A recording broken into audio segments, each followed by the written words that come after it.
Hey there, what's up dual swimmers, and welcome to this guide on how to start wild swimming.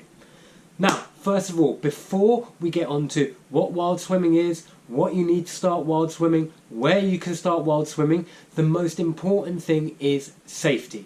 Whether you're swimming in a swimming pool, a puddle, or in the open ocean, safety is number one. So here are a few tips just to get you started. Tip number one is always make sure you are swimming either with somebody else in the water with you or somebody else outside of the water who can see where you are. You really need to go in groups. This is paramount because even the strongest swimmers can get into difficulty and there needs to be somebody else to raise the alarm. So that is rule number one. Please never ever go by yourself. Tip number two is know your ability. Now there is a difference between being apprehensive because you're going on a long swim, you don't know how cold it's going to be, to I don't know if I can actually handle these conditions, this depth, whatever body of water you're going into. So please do not overstretch yourself. Swimming can be very dangerous, so please stay within your abilities.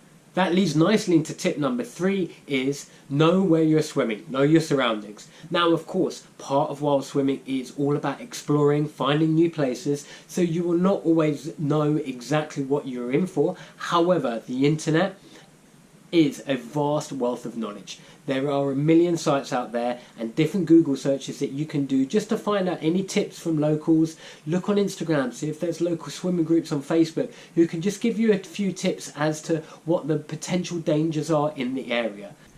Before you jump in, just take a few minutes to watch the water. See what's going on with the water. See if there are any currents, if there are any riptides, if there is any underwater obstacles potentially. Just take a few minutes just to watch the water before you do go in.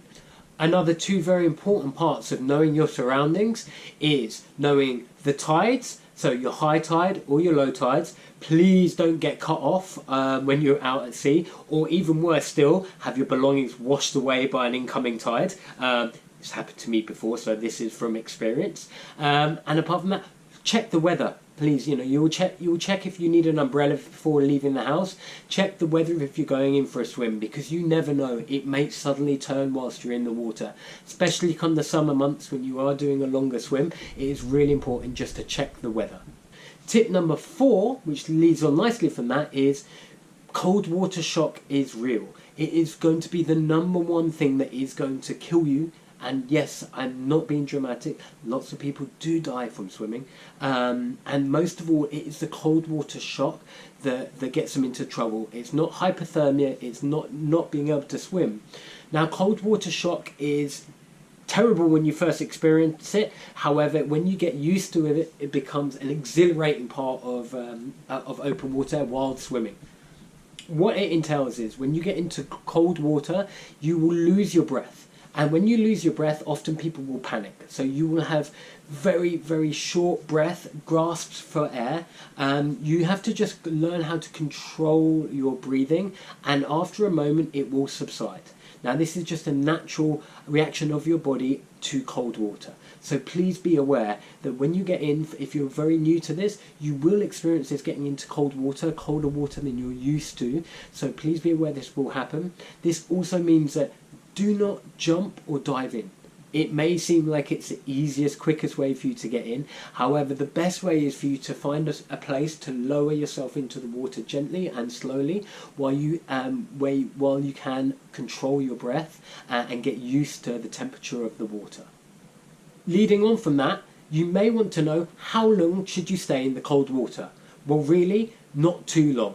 If you're not used to cold water, it's really important just to build up slowly. It's not a race. It's all about self-discovery. It's about you feeling that cold water and getting the exhilaration from it. So really at the beginning, stay in a minute, maybe 2 minutes maximum at a time, but don't get too cold.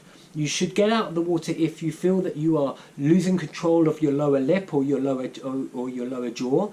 If you feel that your hands and your toes are getting numb, that you cannot actually start making a fist, that is a very good test. Also, if you feel you're becoming confused, that is a sign of hypothermia starting to set in. So please don't stay in too long. You may see people entering the Ice Swimming World Championships, etc. These people have built up to it. So this is something that you must be aware of. Build up slowly. It's not a race. Another very important tip is be seen. When you're out in the water, there are going to be other water users out there, whether they're surfers, paddleboarders, boats, jet skis. These are all things that can injure you or injure them. So please just make sure you are as visible as possible. Now, the most easy way to be visible is to wear a brightly coloured swim hat. So please don't wear a white swim hat, a blue swim hat, because these will just blend in with the water, or a green swim hat, depending where you're swimming. So go for something like a fluorescent orange, a fluorescent pink, something that's really going to stand out. Now, the next piece of equipment that can help you while you're out there to be seen is a tow float.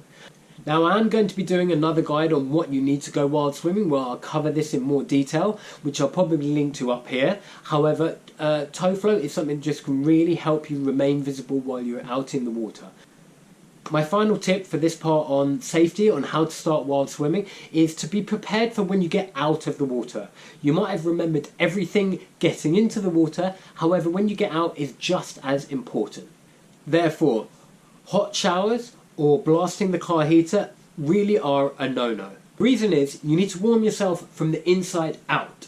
If you have a hot shower or you blast hot air onto your skin, your blood is going to rush away from your internal organs out to your skin to start trying to cool you down there.